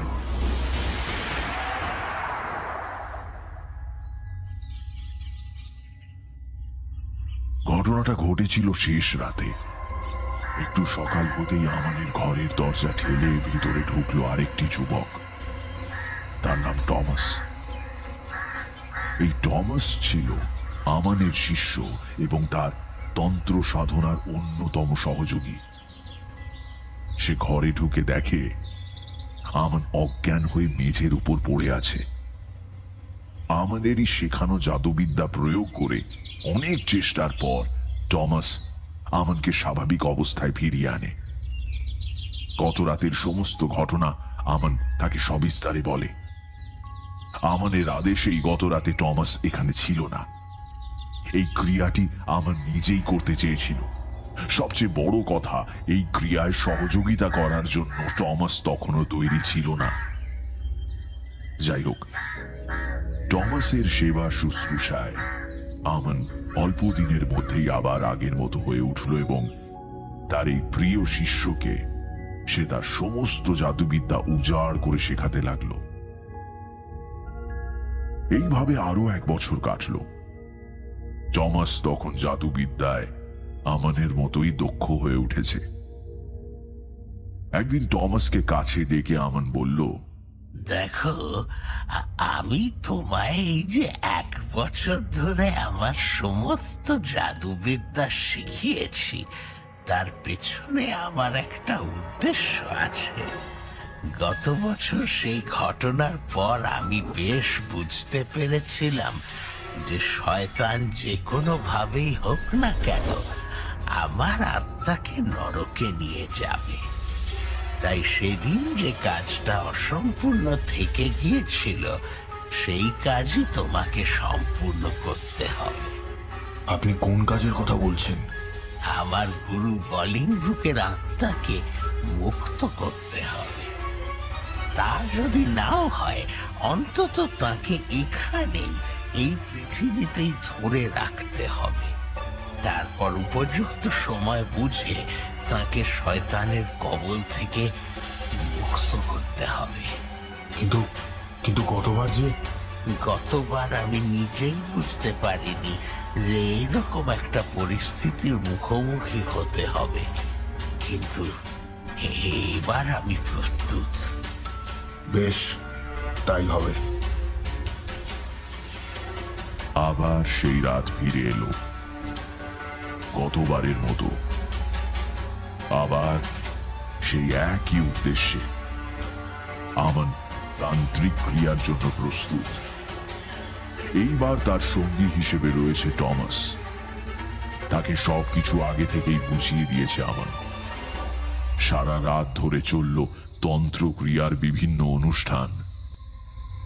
শেষ রাতে আমান আবার বলিংব্রুকের আত্মাকে আহ্বান করল। আবার সেই ঝড়, সেই দূর থেকে গাছপালা ভেঙে চুড়ে নিয়ে আসার শব্দ। কিন্তু এবার একটা ঘটনা ঘটল। সেই ঝোড়ো হাওয়া এবার আর আমাদের ঘরের মধ্যে ঢুকতে পারল না, কারণ বাইরে আমাদের যোগ্য শিষ্য টমাস নিজের তন্ত্র শক্তিতে শয়তানকে বাধা দিচ্ছে। ওদিকে ঘর থেকে আমার প্রাণপণে শুধুমাত্র বলিংব্রুকের আত্মাকে আহ্বান করে যাচ্ছে। কিছুক্ষণের মধ্যেই শয়তানের সেই প্রাণঘাতী চিৎকার শোনা গেল। আমান বুঝতে পেরেছিল যে টমাস হয়তো বেশিক্ষণ আর শয়তানকে বাধা দিতে পারবে না। এবার আমান তার শেষ রাস্তাটা বেছে নিল। এই তন্ত্র ক্রিয়ায় আত্মার শক্তি দেহের বাইরে শতগুণ বেড়ে যায়।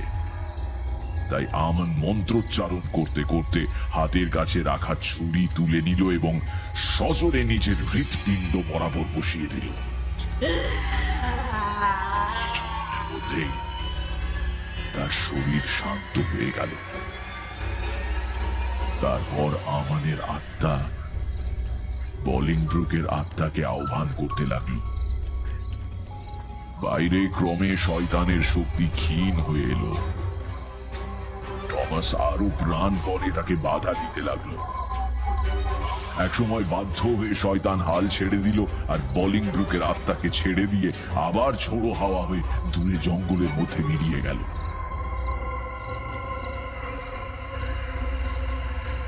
টমাস দ্রুত এসে আমাদের ঘরে ঢুকলো। এরকম যে হতে পারে তা আমান আগে থেকেই টমাসকে বলেছিল। তাই ঘরের মধ্যে আমাদের ছুরিকাহত রক্তাক্ত মৃতদেহ দেখে টমাস বিন্দুমাত্র বিচলিত হলো না। তাছাড়া সে যখন খুশি আমাদের আত্মার সঙ্গে যোগাযোগ করতে পারবে, তাই আমাদের দেহত্যাগ করা নিয়ে টমাস দুঃখিত নয়। এই ক্রিয়া করার আগে আমান তাকে বলেছিল বলিংব্রুকের আত্মার শক্তিকে সে 3টে কবচের মধ্যে ভাগ করে রাখবে, কিন্তু প্রতি 100 বছর অন্তর তার আত্মার শক্তি জেগে উঠবে। কারণ শয়তান বলিংব্রুকের আত্মা বাধ্য হয়ে ছেড়ে গিয়েছে, কিন্তু বলিংব্রুক এখনো শয়তানের দাস। তাই 100 বছর অন্তর তার শক্তি জেগে উঠে শয়তানের কাছে যেতে চাইবে। তখন তাকে বাধা দিতে হবে, আর এর জন্য চাই বলি, মানুষের বলি। আমান আরো বলেছিল এই 3টে কবচ তার উত্তরাধিকারীর কথা শুনবে। বলিংব্রুকের সমস্ত জাদুবিদ্যা তার সহায়ক হবে। আমান আরো বলেছিল সবকিছু শেষ হলে টমাস যেন এই আমানের দেহ সমেত তার ঘরটাকে আগুনে পুড়িয়ে দিয়ে আর এই কবচ 3টে নিয়ে অন্য কোনো সুরক্ষিত জায়গায় চলে যায়। আমাদের শেষ নির্দেশ মতো সেই কবচ 3টে নিয়ে টমাস আমানের মৃতদেহ সমেত তার ঘরে আগুন ধরিয়ে দেয় এবং ভোরের প্রথম আলো ফুটে ওঠার সঙ্গে সঙ্গেই ইংল্যান্ড ত্যাগ করে অন্য শহরে চলে যায়।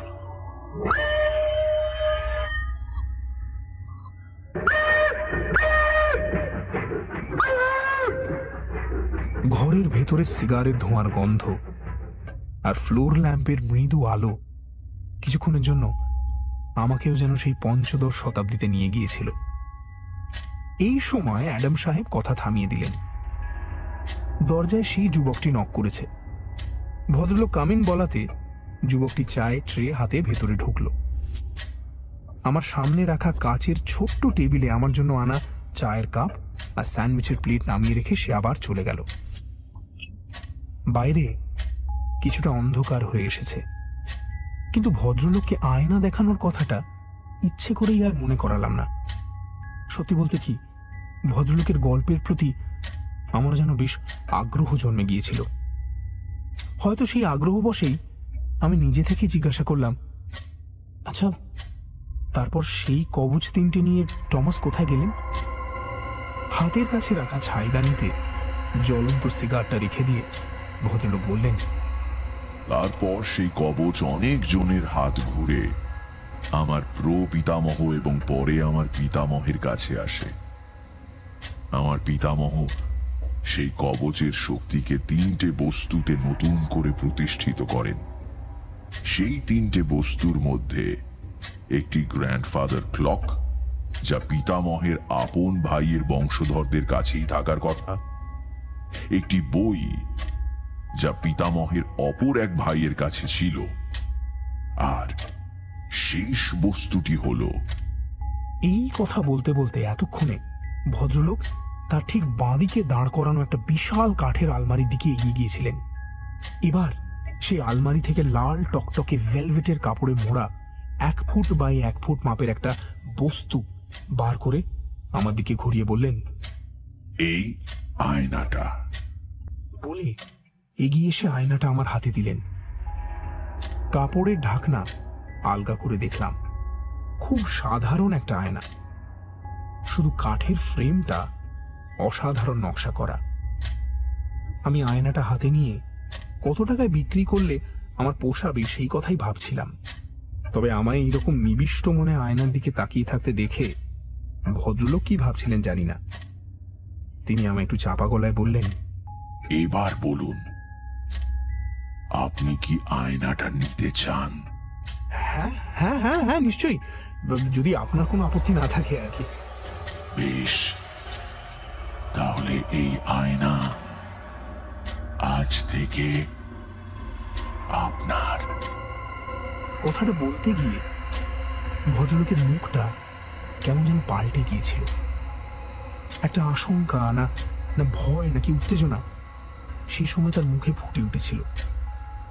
আমার তখন আর ওসব নিয়ে চিন্তা করার সময় নেই, কারণ সত্যি কথা বলতে আমার এই ব্যবসায়ী জীবনে এই প্রথম এইরকম লাভ হয়েছে। 1 পয়সাও খরচ করতে হলো না, অথচ এরকম একটা অ্যান্টিক একেবারে বিনামূল্যে পেয়ে গেলাম। কথা শেষ হলে আমি ভদ্রলোকের কাছে বিদায় নিয়ে উঠতে যাব, হঠাৎ আমার মনে একটা প্রশ্ন এলো। আমি আবার দরজার দিক থেকে মুখ ফিরিয়ে ভদ্রলোককে জিজ্ঞাসা করলাম, আচ্ছা, একটা কথা জানতে পারি? দেখলাম ভদ্রলোকের ঠোঁটের কোণায় হাসির মৃদু রেখা ফুটে উঠেছে, যেন আমার এই প্রশ্নের জন্যই তিনি অপেক্ষা করছিলেন। বললেন, নিশ্চয়ই। আচ্ছা, টমাসের কাছ থেকে আপনার প্রপিতামহ কবচ 3টে পেয়েছিলেন, তারপর আপনার পিতামহ এবং পিতার হাত ঘুরে আপনার কাছে এসেছে, তাই তো? না, তা নয়। কবচ 3টে আমার পিতামহ এবং পিতামহ পেয়েছিলেন, আমার পিতা বা আমি পাইনি। সরি, আপনি মানে আপনাদের বংশ কিভাবে টমাসের সঙ্গে জড়িয়ে পড়ল সেই কথাই জানতে ইচ্ছে করছে।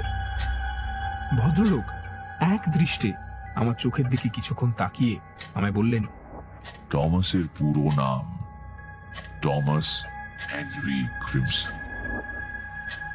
আমরা তারই বংশধর। এই কথা শোনার পর আর কিছু জিজ্ঞাসা করতে মন চাইল না। ভদ্রলোক সত্যি কি মিথ্যে বলছেন আমি জানি না, তবে তার গল্পের প্লট বিন্যাস যে সাংঘাতিক সে কথা মানতেই হবে। যাই হোক, আমি ভদ্রলোকের কাছে বিদায় চেয়ে আয়না সঙ্গে করে ফিরে এলাম। কথা শেষ করে ইন্দ্র সবে কি যেন বলতে যাবে, এমন সময় তার অ্যান্টিক শপের এক কর্মচারী এসে বলল, স্যার, দোকান কি বন্ধ করে দেবো? ইন্দ্র ঘড়ি দেখল, 7:30 বাজে। তুমি বরং একটা কাজ করো, দোকানটা বন্ধ করে চাবিটা বাড়িতে দিয়ে চলে যাও, গোডাউনটা আমি বন্ধ করছি। ঠিক আছে স্যার। মিহিরকে উদ্দেশ্য করে ইন্দ্র বলল, চল, তোকে স্টেশনে ছেড়ে দিয়ে আসি। ইন্দ্র, এই আয়নাটা আমার চাই। মানে তুই নিবি এটা? ইন্দ্র যেন একটু আশ্চর্যই হয়ে গেল। এর আগে বহুবার অনেক দামি অ্যান্টিক শখ করে মিহিরকে দেওয়ার জন্য ইন্দ্র অনেক সাদাসাদি করেছে, কিন্তু মিহির বন্ধু হয়েও কখনো কোনো কিছু নিতে চায়নি। সেই কলেজ থেকেই মিহির এইসব ব্যাপারে প্রয়োজনের থেকে একটু বেশি যেন মুখচোরা। ইন্দ্র তার একমাত্র বন্ধু, তা সত্ত্বেও মজা করেও কোনোদিন তার কাছে কিচ্ছু চায়নি। তাই আজকে সরাসরি আয়নাটা চেয়ে বসায় ইন্দ্র যেন একটু আশ্চর্য হয়ে যায়। ইন্দ্রর ভাব বুঝতে পেরে মিহির একটু জোর করেই হাসার চেষ্টা করে বলল, আরে আজ সকালে আমার ঘরের আয়নাটা ভেঙে গেছে। দেখ, এমনিতে তো একটা কিনতেই হতো, সেখানে তোর কাছে যখন পেয়ে গেলাম তখন ভাবছিলাম এটাই নিয়ে নি। তবে এই জিনিস কেনার সাধ্য আমার আছে কিনা সেটার দাম শুনে তারপর বলতে পারবো। আরে ধুর, এ তো আর আমার পয়সা দিয়ে কিনতে হয়নি। তাছাড়া এটা নিয়ে আসার পর থেকেই ভাবছিলাম আর বিক্রি করব না, নিজের কাছেই রেখে দেবো। তুই যদি নিতে চাস তাহলে তো কথাই নেই, আমার কাছে থাকাও যা, তোর কাছে থাকাও তাই। দাঁড়া, আমি আয়নাটা প্যাক করে দিচ্ছি। মিহির আর বাধা দিল না। প্যাক করার জিনিসপত্র সব দোকানে, গোডাউনের মধ্যে তাই কিছু না পেয়ে ইন্দ্র সেই লাল ভেলভেটের কাপড়ে আয়নাটা মুড়ে মিহিরের হাতে দিয়ে বলল, এই কাপড়ে মুড়িয়ে দিলাম, কি চলবে তো? চলবে মানে দৌড়বে। ভাই, এবার যেতে হবে। হ্যাঁ হ্যাঁ, তুই গিয়ে গ্যারেজের সামনে দাঁড়া, আমি গোডাউনটা বন্ধ করেই আসছি। ইন্দ্রর অ্যান্টিক শপ থেকে বেরিয়ে গাড়ি করে শর্টকাটে স্টেশন পৌঁছতে লাগলো ঠিক ৩৫ মিনিট। ফলে ইন্দ্রর কাছ থেকে আয়না সহ বিদায় নিয়ে ৮:২২ ট্রেনটা ধরতে মিহিরকে বিশেষ পরিশ্রম করতে হলো না।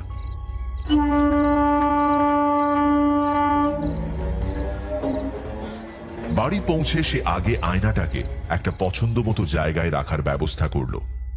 শেষ পর্যন্ত নিজের বেডরুমে বিছানার পাশে মাথার দিকটার ফাঁকা দেয়ালে আয়নাটা রাখার ব্যবস্থা করলো।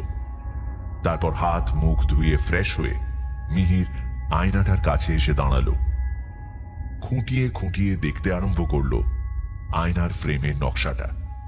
কিন্তু কই, এখন তো আর সেই রকম লাগছে না। গোডাউনে থাকতে আয়নাটা যেমন লাগছিল, এখন আর সেই রকম লাগছে না কেন? হয়তো তখন চোখের ভুলে কি দেখতে কি দেখেছে।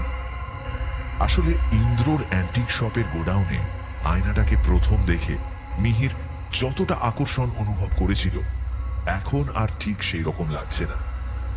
বরং আয়নাটাকে ভালোভাবে দেখে নিয়ে মিহির যেন মনে মনে ভাবল, তার একার পক্ষে আয়নাটা বড্ড বেশি বড়। এটা না আনলেই মনে হয় ভালো ছিল। যাই হোক, এসব ভেবে সময় নষ্ট না করে মিহির সোজা তার স্টাডিতে চলে গেল। ফেরার পথে হোটেল থেকে রাতের ডিনার সেরে এসেছিল, কাজেই সেসব ঝামেলা আর নেই। এর মধ্যেই মহিন তাকে ফোন করেছিল তার ছেলের কদিন ধরে ধুম জ্বর। তাকে নিয়ে ছোটাছুটি করতে গিয়ে মিহিরকে সে জানাতে পারেনি কাল থেকে আবার সে কাজে আসবে। মিহিরই বা এই পরিস্থিতিতে কি আর বলবে। ঠিক আছে, একটু সকাল সকাল এসো বলে ফোন রেখে দিল। তখন রাত প্রায় ১:৩০। মিহির কম্পিউটারে লিখছে। এমন সময় হঠাৎ তার মনে হলো যেন তার কানের কাছে ফিস ফিস করে কেউ কিছু বলছে। প্রথমটা ভেবেছিল মনের ভুল, পরে আরো কয়েকবার এরকম হওয়াতে মিহির ব্যাপারটা নিয়ে একটু কৌতূহলী হয়ে উঠল। তারপর নিজে থেকেই মন দিয়ে শব্দটা শুনে বুঝতে পারল যে সেটা আসছে তার বেডরুম থেকে।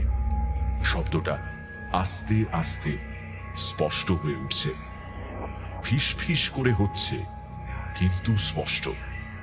যে ভাষায় শব্দটা হচ্ছিল তা বাংলা, হিন্দি বা ইংরেজি নয়, গ্রিক ভাষা।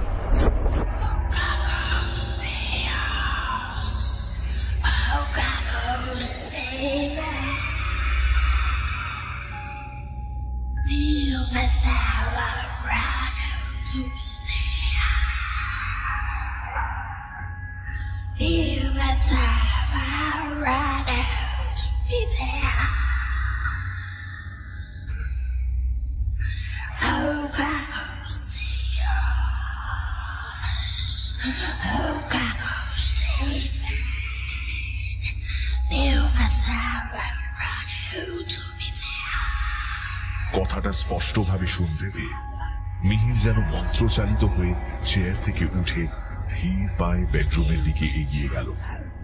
যতই বেডরুমের দিকে এগিয়ে যেতে লাগলো, সেই শব্দ আরো স্পষ্ট হয়ে উঠল। বেডরুমে গিয়ে মিহির সেই আয়নার সামনে এসে দাঁড়ালো। ঘরে নীল রঙের একটা নাইট ল্যাম্প জ্বলছে। সেই আলোয় মিহির নিজের ছায়া আয়নাতে দেখতে পাচ্ছে। এবার সে দেখল আয়নায় তার ছায়াটা যেন ঢেউ খেলে গেল, ঠিক গোডাউনে দেখা দৃশ্যের মতো। এখন মনে হচ্ছে আয়নায় যেন কোনো কাজই নেই, তার বদলে রয়েছে জলের আস্তরণ। সেই আস্তরণে মাঝে মাঝে ঢেউ খেলে যাচ্ছে। এদিকে সেই শব্দ আরো জোরে চারদিক থেকে মিহিরকে চেপে ধরছে। হঠাৎ আয়নার কাজ আগের মতো স্থির হয়ে গেল, কিন্তু সেখানে মিহিরের প্রতিচ্ছবি নেই। যার প্রতিচ্ছবি আয়নায় ভেসে উঠল, তার দেহ না পুরুষের না মহিলার, অথচ উভয় শরীরেরই সমস্ত লক্ষণ সেখানে রয়েছে। আর মাথাটা অনেকটা ছাগলের মতো, যার দুটো শিং উপর দিকে উঠে মাথার পিছনে বেঁকে গিয়েছে।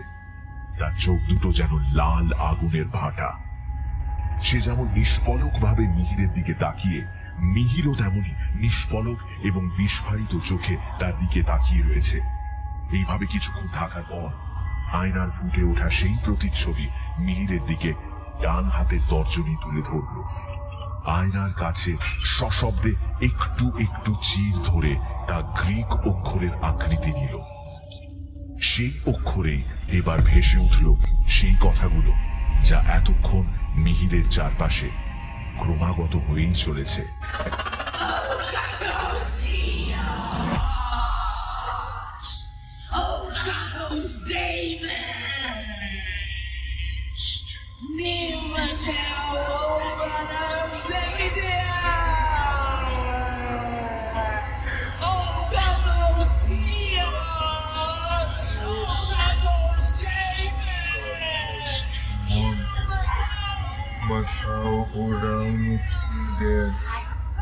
মিহির একটা একটা করে সমস্ত শব্দ উচ্চারণ করল।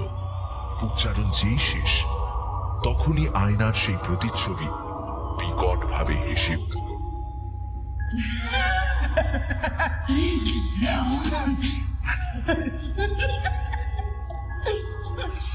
সেই হাসি যতটা ভয়ানক ততটাই মর্মান্তিক। সেই হাসির শব্দে মিহিরের মনে হলো যেন সে আর কোনোদিনও এই পৃথিবীতে ফিরে আসতে পারবে না। সে দূরে চলে যাচ্ছে, এমন এক জায়গায় যেখানে শুধুই যন্ত্রণা, কষ্ট। সে জায়গা পৃথিবীর কোনো জায়গা নয়। এই কথা ভাবতে ভাবতে মিহিরের চোখ ঝাপসা হয়ে আসছে। আর ঠিক সেই সময় রাস্তার সবকটা কুকুর যেন একসঙ্গে কেঁদে উঠল।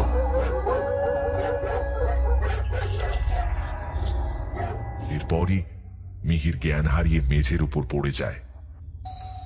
দূর থেকে যেন ঘন ঘন কলিং বেলের শব্দ কানে আসছে। কিছুক্ষণের মধ্যে তা স্পষ্ট হয়ে গেল। কে এসেছে? একটা ঝিম লাগা ঘোরের মধ্যে বিছানায় পড়ে মিহির ভাবছে, কাল রাতে কি হয়েছিল? দুঃস্বপ্ন? মাথাটা এত ব্যথা করছে কেন? দরজায় কে এসেছে? চলে যাও। সেই ঘোরের মধ্যেই বিড়বিড় করে মিহির এইসব বলছে। এদিকে কলিং বেল থেমে গিয়ে দরজায় ধাক্কা পড়তে আরম্ভ করেছে। বিরক্তি ক্লান্তি ভাব নিয়ে মিহির তার অবশ শরীরটাকে কোনো রকমে টেনে দরজার কাছে নিয়ে গেল। দরজা খুলে দেখল তার কাজের লোক মহিন এসেছে। সে তো মিহিরকে দেখে একটু যেন ঘাবড়েই গেল। জিজ্ঞাসা করল, কি হয়েছে দাদা? সেই কখন থেকে ডাকছি, শরীর খারাপ? মিহির চেষ্টা করেও না, এর বেশি আর কিছু বলতে পারল না। দরজা খুলে দিয়ে সে আবার বিছানায় এলিয়ে পড়ল। কাজের লোকটাও তাকে আর কিছু জিজ্ঞাসা করে বিরক্ত করেনি। সে নিজের মতো কাজ করে যখন দুপুরের খাওয়ার জন্য মিহিরকে ডাকতে গেল, ততক্ষণে মিহির অনেকটা সুস্থ হয়ে উঠেছে। তবু ইচ্ছে করেই বিছানায় শুয়ে কাল রাতের কথা ভাবতে লাগলো। কাজের লোকটা ডাক দিতে সে উঠে বসল। তারপর স্নানে চলে গেল। স্নানের পর মিহির একদম সুস্থ হয়ে উঠল। মন থেকে কাল রাতের ঘটনাটাও তখন অনেকটা হালকা হয়ে গিয়েছে। মাথার যন্ত্রণাও এখন আর নেই। দুপুরে খাওয়া দাওয়া করে সে লিখতে বসল। লেখা যখন শেষ হলো তখন 4টে বাজে। বিকেলে চা দিয়ে তারপর মহিন বাড়ি চলে গেল। গত রাতের ঘটনাটার রেশ হালকা হয়ে এলেও সারাদিনই কোনো না কোনো কাজের ফাঁকে সে ঘটনাটাকে বারবার মনে করছিল। রাতে খাওয়া শেষ করে লিখতে বসবে, এমন সময় মিহির দেখল তার মোবাইলটা রয়েছে তার বেডরুমে। সেটা আনতে গিয়েই মিহিরের চোখ পড়ল আয়নার দিকে। গতকাল রাতের মতো আবার সেই আয়নায় মাঝে মাঝে যেন ঢেউ খেলে যাচ্ছে। মিহির সেইভাবেই মন্ত্রমুগ্ধের মতো আয়নার সামনে বিস্ফারিত চোখে দাঁড়িয়ে রইল। আয়নার মধ্যে এখন আর তার প্রতিচ্ছবি নেই, বরং সেই জায়গায় ফুটে উঠেছে আর একজনের প্রতিচ্ছবি। তো বিজনবাবু, কিন্তু এ কি, ওই লোকটার পিছনে ও কে দাঁড়িয়ে? মিহির দেখল গতকাল রাতের সেই ভয়ঙ্কর মূর্তিটা বিজনবাবুর পেছনে দাঁড়িয়ে রয়েছে। বিজনবাবুর পরনে সাদা পাজামা আর গায়ে বাটিকের পটুয়া, কিন্তু তিনি এবার যা করলেন তা দেখে মিহিরের দম বন্ধ হয়ে যাওয়ার উপক্রম হল। কখন যেন বিজনবাবুর পিছনে দাঁড়িয়ে থাকা সেই বিকট মূর্তি ফাঁস দেওয়া একটা দড়ি পিছন থেকে তার মুখের সামনে ধরল, আর তিনিও নির্বিকার ভাবে সেই দড়ি গলায় পরে নিলেন। এরপরই পিছনের সেই বিকট মূর্তি ফাঁসের দড়ি উপরে উঁচু করে ধরল, আর একটু একটু করে বিজনবাবুর পা মাটি থেকে বেশ খানিকটা উপরে উঠে গিয়ে শূন্যে ঝুলতে লাগলো। চোখে মুখে তখন শ্বাসরোধ হওয়ার যন্ত্রণা। তিনি অনবরত হাত পা ছুঁড়ছেন। এমন সময় বিকট মূর্তিটা দড়ি ধরে উপরের দিকে একটা জোরে টান দিল, আর ঠিক তখনই মনে হলো যেন ঝুলন্ত অবস্থায় থাকা বিজনবাবুর ঘাড় ভেঙে তার মাথাটা একটু উপরের দিকে উঠে এক পাশে কাত হয়ে গেল। তার গলার কাছে ধীরে ধীরে সেই দড়ির মাপে চাপ বাঁধা কালশিটে দাগ ফুটে উঠল। এরপর মিহির দেখল সেই বিকট মূর্তিটা সেই অবস্থাতেই বিজনবাবুর মৃতদেহটা ফাঁসের দড়ি ধরে টানতে টানতে নিয়ে যাচ্ছে। এই সমস্ত দৃশ্য মিহির কতক্ষণ ধরে দেখলো জানা নেই, কিন্তু তার ঘোর কাটতেই সে দেখল যে সে কম্পিউটারের টেবিলে বসে আছে। সামনে রাখা টেবিল ঘড়িতে সময় তখন রাত 12টা, অথচ তার বেশ মনে আছে খাওয়া শেষ করে সে যখন লেখার টেবিলে এসে কম্পিউটারের সামনে বসেছিল তখনই বাজে 12টা। তাহলে কি ঘড়িটা নষ্ট হয়ে গেল, নাকি সে পাগল হয়ে যাচ্ছে? আবার ক্রমে কাল রাতের মতোই মানসিক ক্লান্তি, ভয়, আতঙ্ক মিহিরকে গ্রাস করছে। কিন্তু আজ সে নিজেকে সম্পূর্ণভাবে পরিস্থিতির হাতে তুলে দেবে না। সে যে করেই হোক এই রহস্যের একটা কিনারা করবেই। তার শরীর মন এখন সম্পূর্ণভাবে বিধ্বস্ত, কিন্তু তা সত্ত্বেও সে বিছানায় গিয়ে গতকালের মতো শুয়ে পড়ল না, বরং কম্পিউটারের টেবিলেই বেশ খানিকক্ষণ সময় মাথায় হাত দিয়ে চুপ করে বসে থাকল। পাশেই ফ্লাস্কে কফি রয়েছে। একটু সুস্থ হলে সে চোখে মুখে জল দিয়ে এসে আবার কম্পিউটারের টেবিলে বসলো এবং ফ্লাস্ক থেকে খানিকটা গরম কফি ঢেলে নিয়ে খেতে লাগলো। পরপর 2 কাপ কফি খেয়ে মিহিরের নার্ভগুলো যেন একটু চাঙ্গা হয়ে উঠেছে। এবার সে ব্যাপারটা এক মনে ভেবে দেখতে চায়। এমন সময় তার চোখ পড়ল কম্পিউটারের দিকে। আচ্ছা, ইন্টারনেট থেকে কি এই সম্পর্কে কিছু জানা যেতে পারে? কি যেন কথাটা গতকাল রাতে শুনেছিল, ও কাসোস না ও কাকোস? মনে পড়েছে, ও কাকোস ডেমন। একদম ঠিক। মিহির আর দেরি না করে ও কাকোস ডেমন কথাটা লিখে ইন্টারনেটে সার্চ করলো। বেশি পরিশ্রম করতে হলো না, 2-1টা সাইট ঘাঁটতেই বেরিয়ে পড়লো একটা ভয়ানক তথ্য। যে কথাটা সে গতকাল রাতে শুনেছিল এবং স্বপ্নেই হোক আর বাস্তবেই হোক নিজেও সে উচ্চারণ করেছিল, তা হলো শয়তানকে জাগানোর একটা মন্ত্রের প্রথম অংশ। সম্পূর্ণ মন্ত্রটা হলো ও কাকস থিওস, ও কাকস ডেমন, নিউমা টো ওরানো থুমাথে, যার অর্থ O wicked god, O wicked demon, spirit of the sky, remember, remember. ইউরোপের নেক্রোম্যান্সার বা তান্ত্রিকরা শয়তান জাগানোর এই ক্রিয়া করত। তাহলে কি ইন্দ্র আয়নাটা সম্পর্কে যা শুনেছিল সবই সঠিক? মিহির আরো জানতে পারল এই মন্ত্রোচ্চারণ করার পর যদি শয়তান জেগে ওঠে তাহলে সে 3 জন মানুষের বলি নেবে। সেই শয়তানের এক নাম বাফোমেট। এই তথ্যের সঙ্গে শয়তান বা বাফোমেটের যে ছবি দেওয়া রয়েছে তার সঙ্গে আয়নায় দেখা সেই বিকট মূর্তির অনেক মিল। মিহিরের বুঝতে আর বেশি সময় লাগলো না। সে এবার স্থির, নিশ্চিত। এই আয়নাকে অবলম্বন করে শয়তান জেগে উঠেছে। সে এবার 3টে মানুষের বলি নেবে। তাহলে কি তার প্রথম বলি বিজনবাবু? তিনি কি তাহলে এখন আর বেঁচে নেই? মিহির কোন রকমে নিজেকে সামলে নিয়ে সঙ্গে সঙ্গে প্রাণতোষ বাবুকে ফোন করলো। মোবাইলে দেখলো তখন বাজে রাত 1:45। প্রাণতোষ বাবু যথারীতি ফোন তুললেন না। মিহির অনেকবার চেষ্টা করেও কিছু করতে পারল না। এখন তার কাছে সকালের জন্য অপেক্ষা করা ছাড়া আর কোনো উপায় নেই। সারা রাত মিহিরের ঘুম হয়নি। দুশ্চিন্তায়, ভয়ে, আতঙ্কে এক রাতের মধ্যেই তার চেহারা যেন অর্ধেক হয়ে গিয়েছে। ভোরের দিকটায় কখন যেন সে ঘুমিয়ে পড়েছিল মনে নেই।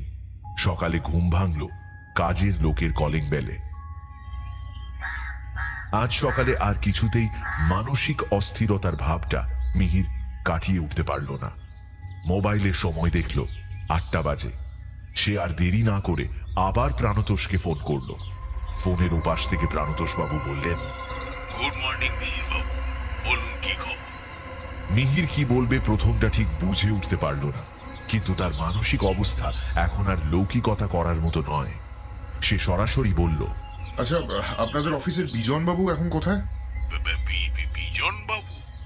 তিনি তো অসুস্থ হয়ে বাড়িতে রয়েছেন। কোনো দরকার আছে নাকি তার সঙ্গে? তিনি ঠিক আছেন তো? মানে তার সঙ্গে কোনো দুর্ঘটনা ঘটেনি তো? কাল পর্যন্ত তো ঠিকই ছিলেন, কিন্তু আপনি হঠাৎ ওর কথা জিজ্ঞেস করছেন কেন? আপনার কাছে কি ভদ্রলোক টাকা পয়সা কিছু ধার নিয়েছিলেন নাকি? না, ঠিক তা নয়। না হলেই ভালো। সে লোক শুনেছি নাকি বাজার শুদ্ধ লোকের কাছে দেনা করে বসে আছে।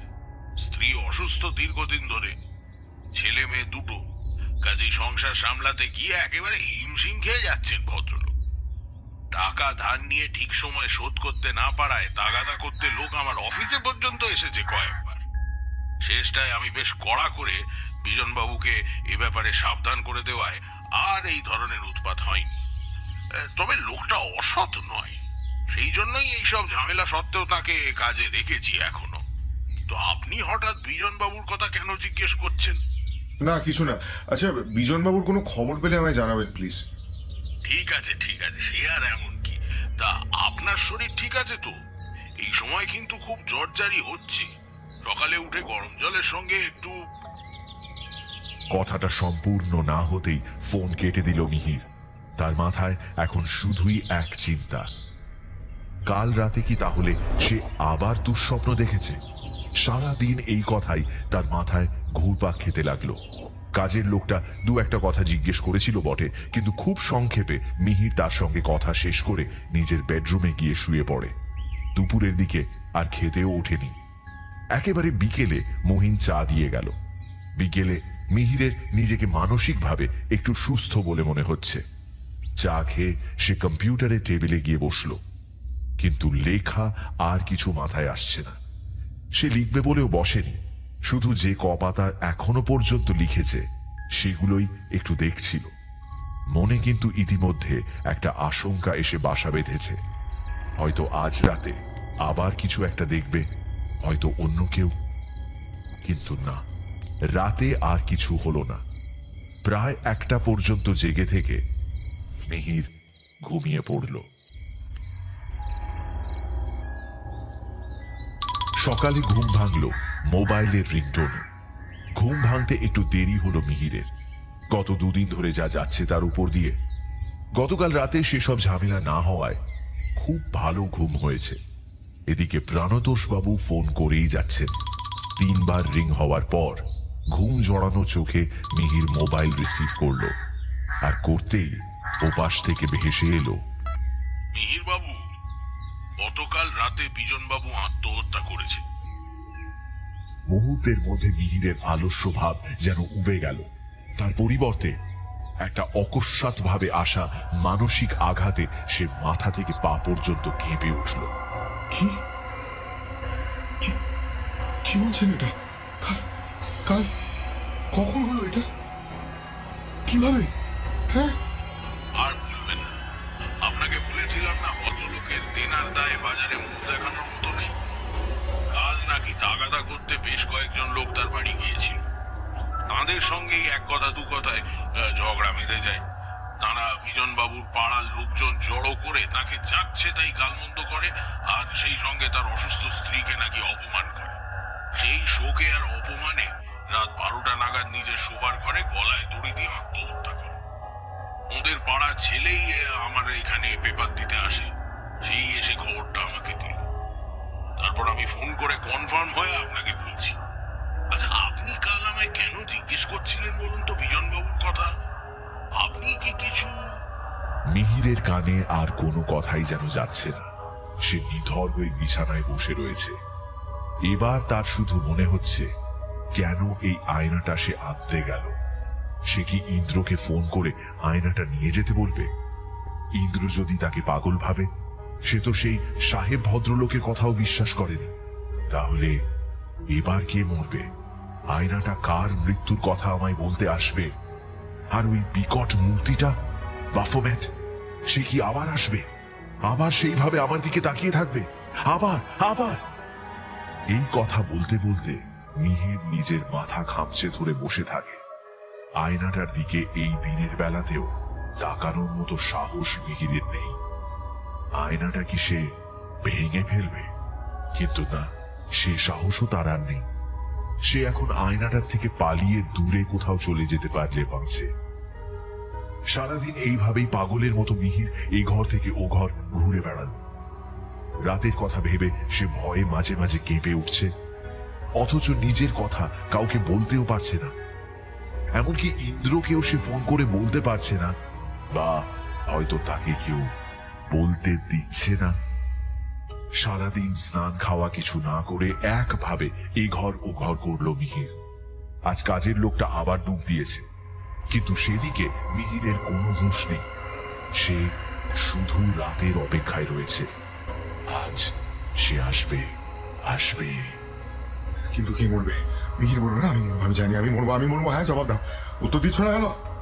এইভাবে সারাদিন ধরে থেকে থেকে আয়নার কাছে এসে নিজেকেই নিজে জিজ্ঞাসা করতে লাগলো। আবার পরক্ষণে আয়নার ভয়ে পালিয়ে বাইরের বারান্দায় চলে গেল। বিকেলের দিকটায় শরীর এবং মন অত্যাধিক ক্লান্ত হয়ে যাওয়ায় মিহির ঘুমিয়ে পড়েছিল। তাকে আর এখন স্বাভাবিক মানুষ বলা যায় না। কয়েকদিনের মধ্যে এতগুলো ঘটনা ঘটে গেল যে স্বাভাবিক মানুষের পক্ষে এর মুখোমুখি হওয়া খুবই কঠিন। সবচেয়ে বড় কথা, মিহির কাউকে কিছু বলতে পারছে না, বা সে হয়তো চাইছে বলতে, কিন্তু কি বা কেউ যেন তাকে বলতে দিচ্ছে না, আটকাচ্ছে, বাধা দিচ্ছে। মিহিরের ঘুম ভাঙল যখন, তখন প্রায় রাত 10টা, কিন্তু তার ঘুম স্বাভাবিকভাবে ভাঙেনি। সে কানের কাছে আবার সেই মন্ত্রোচ্চারণ শুনতে পেয়েছে। এবার একটু অন্য রকম ঘটনা ঘটল। মন্ত্রোচ্চারণ শুনেই মিহির কিন্তু ঘাবড়ে গেল না, বরং কোনো তীব্র কৌতূহলে সে বিছানা থেকে উঠে সোজা দাঁড়ালো আয়নার সামনে। আবার আয়না কেঁপে উঠছে, তার মধ্যে ঢেউ খেলে যাচ্ছে মাঝে মাঝে। মিহিরের চোখ বিস্ফারিত। ক্রমে আয়নায় ভেসে উঠল অন্য একজনের প্রতিচ্ছবি। তবে সে কোনো প্রাপ্তবয়স্ক লোক নয়, একটা বাচ্চা ছেলে, বয়স আন্দাজ 10 বছর। তার চোখ মুখ দেখে মনে হচ্ছে বেশ কিছুদিন ধরে সে অসুস্থ। মিহির বেডরুমের আলো জ্বালায়নি, জ্বালানোর কথা তার মনেও নেই। তবু আয়নায় ঘটনাটা স্পষ্ট দেখতে পাচ্ছে সে। এ তো মহিনের ছেলে। মহিন তার ছেলের ছবি মিহিরকে মোবাইলে দেখিয়েছিল। বাচ্চাটা একটু যেন মুখ বিকৃত করে চমকে উঠল, তারপরে হুমড়ি খেয়ে নিচে পড়ে গেল। এরই সঙ্গে তার অসহায় যন্ত্রণাময় চিৎকার, কিন্তু সেই চিৎকারকে ছাপিয়ে উঠল আর একটা বিকট হাসি। সে এসেছে, ওই তো ওই তো সে বাচ্চাটাকে খেলনা পুতুলের মতো এক হাতে তুলে নিল। কিন্তু এ কি? বাচ্চাটার বুকে গেঁথে রয়েছে একটা বঁটি, তার মুখ দিয়ে অনবরত রক্ত বমি হচ্ছে, আর সেই অবস্থায় তাকে কাঁধে নিয়ে চলে যাচ্ছে বাফোমেট। এই ঘটনা দেখার পর মিহির অজ্ঞান হয়ে গেল। শরীরে বা মনে তার আর ক্ষমতা রইল না। সারা রাত অজ্ঞান হয়ে থাকার পর যখন সকালে মিহিরের জ্ঞান ফিরল, তখন প্রায় 7টা বাজে। সে নিজে নিজেই কোনো মতে বাথরুমে ঢুকে শাওয়ার খুলে দিয়ে তার নিচে দাঁড়িয়ে পড়ল। ট্যাঙ্কের ঠান্ডা জল মাথায় পড়তেই তার শরীর কিছুটা ধাতস্থ হলো, আর এরই সঙ্গে এই দুটো মৃত্যুর জন্য সে নিজেকে দায়ী মনে করে অঝরে কাঁদতে লাগলো। কান্নার ফলে তার অস্বাভাবিক মানসিকতা কিছুটা শান্ত হলো। প্রায় আধ ঘন্টা এইভাবে কেটে গেল। এমন সময় তার মনে পড়ল, আয়নায় দেখা ঘটনাটা বাস্তবে ঘটার বেশ কিছুক্ষণ আগে দেখা যায়। অন্তত বিজনবাবুর বেলায় তো সেই রকমই হয়েছিল। তাহলে মহিনের ছেলে এখনো বেঁচে আছে নিশ্চয়ই। ওকে আমাকে বাঁচাতেই হবে, বাঁচাতেই হবে। বাথরুম থেকে ভিজে জামা কাপড়ে সে বেডরুমে ছুটে এলো। তারপর মোবাইল থেকে মহিনের নাম্বারে ফোন করলো। মহিনের বাড়ি আরো একটু গ্রামের দিকে, সেখানে নেটওয়ার্কের প্রবলেম লেগেই থাকে। তাও হার মানলে চলবে না, মহিনকে সাবধান করতেই হবে। সে একবার দুবার এই করে 6 বার মহিনের মোবাইলে ফোন করার চেষ্টা করে অবশেষে 7বারের বার যখন ফোনটা লাগলো, তখন মহিনের পরিবর্তে মহিনের পাড়ার লোক ফোন রিসিভ করলো। ফোন রিসিভ করতেই মিহির শুনতে পেল ওপাশ থেকে ভেসে আসছে মরা কান্নার আওয়াজ। মিহির আর সাহস করে কিছু বলতে পারল না, সে ফোন কেটে দিল। সে বুঝতে পেরেছে মহিনের ছেলে আর নেই। মিহির আয়নার সামনে দাঁড়িয়ে এক দৃষ্টিতে তাকিয়ে মিহিরের চোখ মুখ বসে গিয়ে চেহারা এই কদিনেই কঙ্কাল সার হয়ে গিয়েছে। তার উপর এই মানসিক চাপ সে আর সহ্য করতে পারছে না। তাই আজ রাতে সে এর একটা ব্যবস্থা করবেই। এই কথাই সে সারা দিন ধরে আয়নার সামনে মাঝে মাঝে এসে বলে গেল। সকালবেলা শাওয়ারের জলে স্নান করে সেই ভিজে গায়ে মিহির সারা দিন ছিল, ফলে বিকেলের দিকে তার জ্বর এলো। কিন্তু সে আর স্বাভাবিক মানুষের মতো এসব কিছুই বুঝতে পারছে না। সে এখন পুরোপুরি পাগল হয়ে গিয়েছে। রাত তখন 1টা হবে। জ্বরের ঘোরেই হোক, ক্লান্তিতেই হোক, মিহির জড়সড় হয়ে কুকুরের মতো ঘরের এক কোনায় পড়েছিল। এমন সময় তার কানে এলো,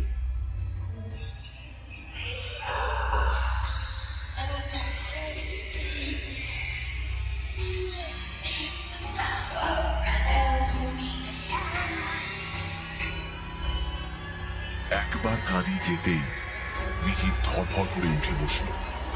তার মুখে একটা পৈশাচিক হাসি। সে এখন বলছে, রক্ত, আরো রক্ত দেখবো, আরো আরো আরো রক্ত দেখবো। এই বলে সে চিৎকার করে উঠল।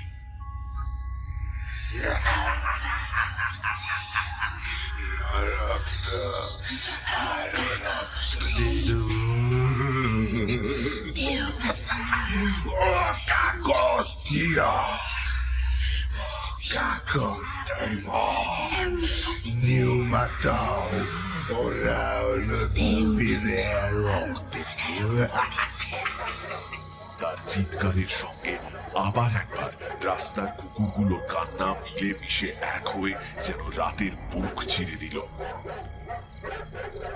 এর কদিন পর মিহিরের ফ্ল্যাট থেকে দুর্গন্ধ আসায় পাড়ার লোকেরা দরজা ভেঙে মিহিরের ঘরে ঢুকে দেখল মিহিরের লাশ তার বেডরুমের মেঝের উপর পড়ে রয়েছে। তারাই পুলিশে খবর দেয়। পুলিশ এসে দেখে লাশের সারা মুখে গেঁথে আছে কাচের টুকরো। বেডরুমের মেঝেতে চাপ চাপ রক্ত শুকিয়ে কালো হয়ে গিয়েছে। লাশের মাথার উপর একটা নকশা করা কাঠের আয়নার ফ্রেমে কয়েক টুকরো ভাঙা কাচের অংশ দেখে পুলিশ ব্যাপারটা খানিকটা আঁচ করল। এই আয়নার কাচই লাশের মুখে গেঁথে রয়েছে। কিন্তু ঘটনাটা আত্মহত্যা না হত্যা তার কিনারা সেই মুহূর্তেই করা গেল না। অগত্যা লাশ পোস্টমর্টমে পাঠিয়ে দিয়ে পুলিশের লোক ভিকটিমের বাড়ির লোকজনকে খবর দেওয়ার জন্য এদিক সেদিক তল্লাশি চালায়। সবচেয়ে সহজ ছিল মিহিরের মোবাইল চেক করা, কিন্তু সেই মোবাইলও বন্ধ হয়ে পড়ে রয়েছে। ফলে মোবাইল সহ লাশের পাশে পড়ে থাকা আরো দু একটা জিনিস তদন্তের জন্য পুলিশ নিয়ে গেল। এর মধ্যে মিহিরের ডায়েরি থেকে প্রথমেই ইন্দ্রর নাম্বার পেয়ে পুলিশ তাকে সরাসরি থানায় যোগাযোগ করতে বলে। সেদিনের পর ইন্দ্র আর মিহিরের সঙ্গে যোগাযোগ করেনি। বেশ কিছু অকশন হাউসে ব্যবসার খাতিরে তাকে ঘোরাঘুরি করতে হয়, ফলে মিহিরকে আর ফোন করা হয়নি। কিন্তু পুলিশের কাছে সব শুনে ইন্দ্র একেবারে ভেঙে পড়ল। তাকে সান্ত্বনা দিয়ে পুলিশ জিজ্ঞাসা করল, আপনার এই বন্ধুটির কি মাথার কোনো সমস্যা ছিল? না না, একেবারেই না। অন্তত 4 দিন আগে তো নয়। তদন্তে জানা গিয়েছে যে মৃত্যুর বেশ কিছুদিন আগে থেকেই আপনার বন্ধু খাওয়া দাওয়া ছেড়ে দিয়েছিলেন।